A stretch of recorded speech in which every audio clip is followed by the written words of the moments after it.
This is an interview with Ross Douthat. He's a Catholic journalist who works with the New York Times, but he's produced interesting interviews, interesting reporting from a lot of issues that are tangential to, theological concerns. Obviously, he is Catholic, but his denominational conviction don't really come up in interviews like these. But this is, again, same guy, a different interviewer. But let's just see what he says on the economy. So I can see a world where AI brings the developed world GDP growth to something like 10 or 15%. Okay, this is so laughably ignorant. You cannot talk about productivity gains. You cannot talk about, in economic terms, the marginal product of labor. You cannot talk about wage growth. You cannot talk about GDP growth without mentioning how are those earnings, how is that growth distributed throughout the labor economy, right? So where is that revenue going? Is that revenue going to companies, corporations' bottom line, the majority of it? Or is it going into public infrastructure? Is it going into public real estate? Is it going into our parks, our roads, right? You need a reckoning for that.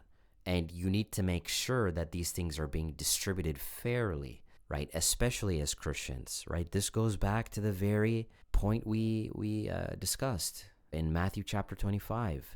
We have to have a heart for equality, right? We have to have a heart for the poor, right? And this is because we're Christians. This is silly. We're not materialists. We can't just talk about economics and productivity and like that stuff does not matter if this next generation cannot buy a home. So again, this goes to this idea of futurism, which is totally unfounded. Like this is all theory. This is all theory. And this is exactly why the economics they teach you in school is also all theory. It's all theory. Oh, the utility of this thing is this, and utility theory says this, and if competition is high and competitive profits are zero, like this is how they talk about it, but this has nothing to do with the way in which the world actually works, right? So it sounds great. It sounds great, but this is not actually how it works. And I have a couple charts to illustrate this. So again, just look at this. So this is from Forbes, and you can read this for yourself, but just look at this chart, right? Just look at this chart from Statista. This light colored portion is the top 1%. Then the slightly darker part is the top 10%. And then the rest is the bottom 50%, right? Rather, the next 40% and then the bottom 50%. So this entire pie, this entire box represents how much wealth there is to be had in the United States. So this entire thing represents everything. Every company, every house, every piece of land, all the money in every bank, like this is everything, right? This is the share of the pie. So the top 1%, right? America's wealthiest top 1% is represented by 30%. They control 30% of this country's wealth. Yo, come on, right? So this is what it was in 1990, about 20%. Right, 100 minus 80, 20, 22% or whatever. In 1990, which is no surprise, the 1980s was what? The 1980s was the Reagan Revolution, right? Supply side economics, the corporate revolution, the revolution of the rich. Regardless of how you want to say it, this was when corporations really started flexing their muscle, right? In terms of lobbying power, in terms of getting tax cuts, this kind of thing, right? This is when, in the 80s, this is when corporations really, Wall Street became really sophisticated. You have private equity firms being born around this time. Obviously we know what private equity does. It buys up businesses and sells them at a profit at 10x on a highly leveraged, highly debt-dependent basis.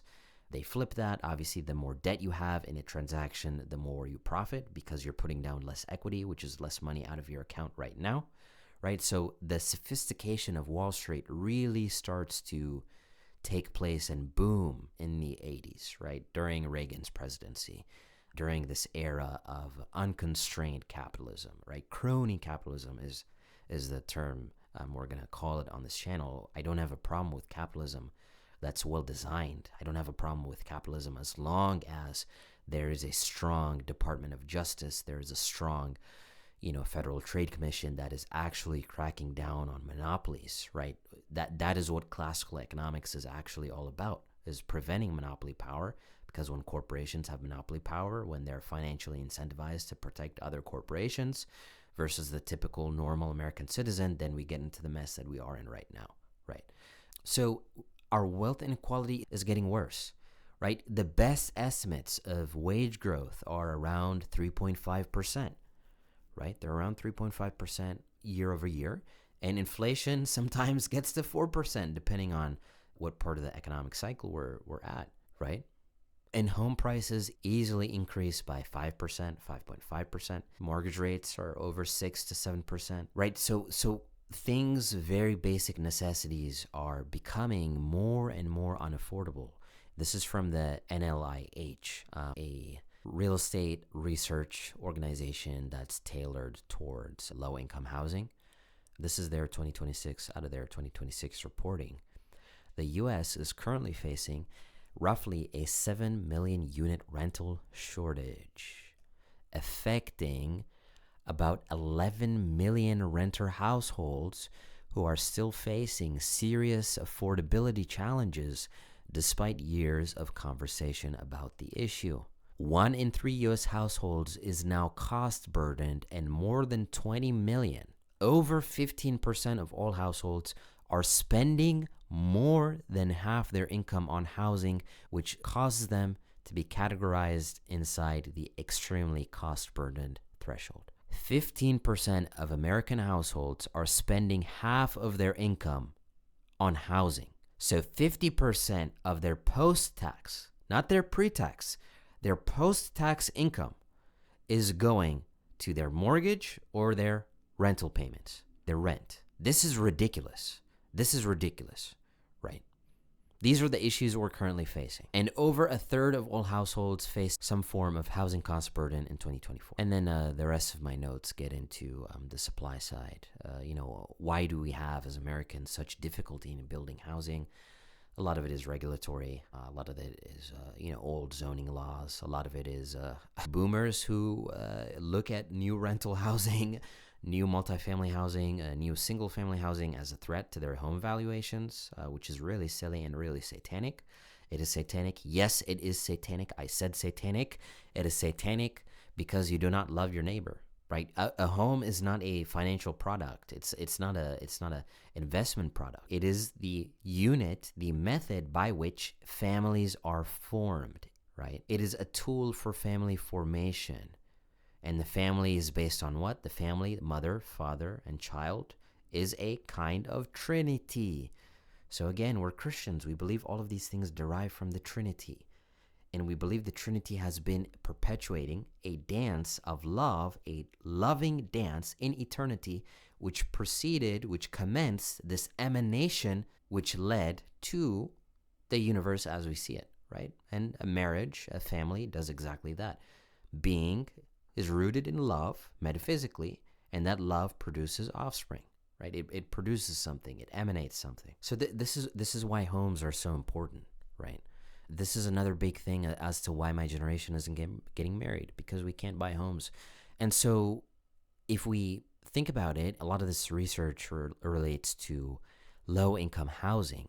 But even with low-income housing, it's like the idea that a significant portion of the U.S. population is going to be dependent on the government for low-income housing units it's kind of saddening. This is not us enacting, properly speaking, the dominion which has been given to all of us in light of us being made in the image of God, right? And that image has a lot to do with dominion, right? Owning the earth, owning where you work, right? Owning your home, like, because land belongs to us as human beings. It doesn't belong to any other animal. Like, we have that gifting, that participation in a divine reality of making this earth a temple by the work of our hands that replicates the handiwork of God. Obviously, is it one-to-one? Obviously not. It is not one-to-one in any way. but the way in which we reflect his image is in the way we exercise our dominion, which is analogous to the way in which God exercised his dominion over the nothingness, over the formless void that preceded the creation of the universe, right? So in the same way that God created a temple out of nothing, right? The universe attests to his glory, to his majesty. We are to do the same thing for his sake on earth. And that involves and that entails, right, a kind of ownership over the things we do, an ownership of the culture making we do, an ownership over the finances we procure and the financial institutions we make. And all of these things, these need to be glorifying to him, and they need to replicate his loving nature. But we can't have that. That's not possible if the plan is just mere building of low-income housing. If in fact these AI overlords plan to invest in public infrastructure only insofar as to keep us as renters for the rest of our lives, then we have a significant problem. We have a issue of Satanism on our hands, right? This is what it is. Like, it sounds great. Oh, the government is going to invest in low-income housing. But then the question I have, the question we all have, the question we all should have is why rent, right? Why rent? Why rent? Give me a metaphysical reason rooted in the loving nature of the Trinity and explain to me why we need to be renting in perpetuity versus doing something else. Like, come on. This makes no sense. This is not biblical in any way.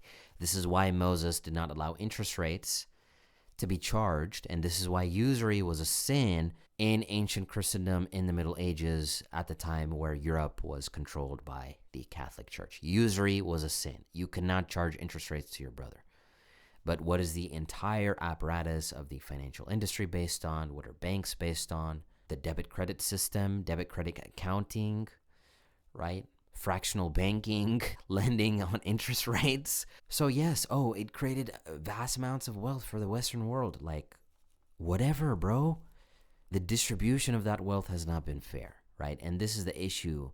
As a prophetic people, as a prophetic church, we need to be speaking truth into these issues as Christians. So again, we're not going to legislate our way out of these issues. These have to do with the underpinnings of our economic system, right? Which intrinsically cause this, right? This destruction of equality over time, of this getting worse over time.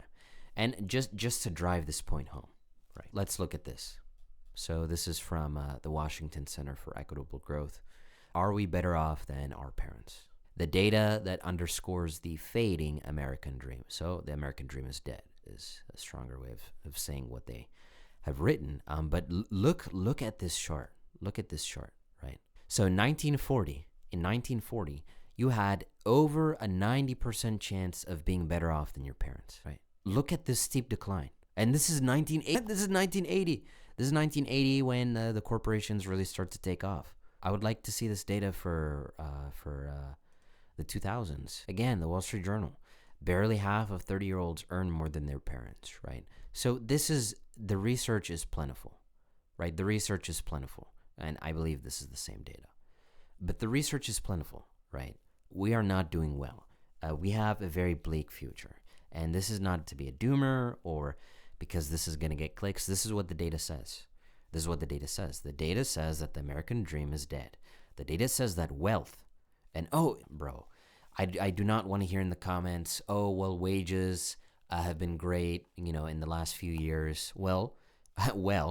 Interest rates were zero for a number of years after COVID, right? So these things have to be taken into account, right? If interest rates are dirt cheap, yes, the economy is going to be great, but this is going to have massive repercussions for our future and for a potential recession, which we might be flung into unless we get a permanent deal in Iran, right? Unless we get a permanent deal in Iran, right? So the future is extremely bleak, right? Luckily, as Christians, we do not need to be hoping for an earthly solution to these issues, but we do need to be prophetically aware and prophetically speaking out against, right? To have a prophetic spirit is to speak out against the spirit of Satan, the spirit of the age, right? This is what Isaiah did at the cost of his life. At the cost of his life, Isaiah spoke out against the king, right? At the cost of his life, John the Baptist spoke out against Israel's rulers, right? This is what prophets do, is they call out evil. Not because they're pure, but because they have been heavenly anointed. They've been anointed. They have a heavenly anointing such that they cannot go without calling out evil for what it is, right? So just want to leave you with that, and then we can just continue with this interview. But hopefully that makes sense. These tech bros have very little holistic understandings, interdisciplinary understanding of disciplines such as economics. So when they tout all of these gains, these productivity will increase, like, this is just a marketing stint. Let's be real. This is just marketing. This is not, metaphysically grounded, ethically grounded. They have a system of processing and understanding these phenomena. They do not have any of this.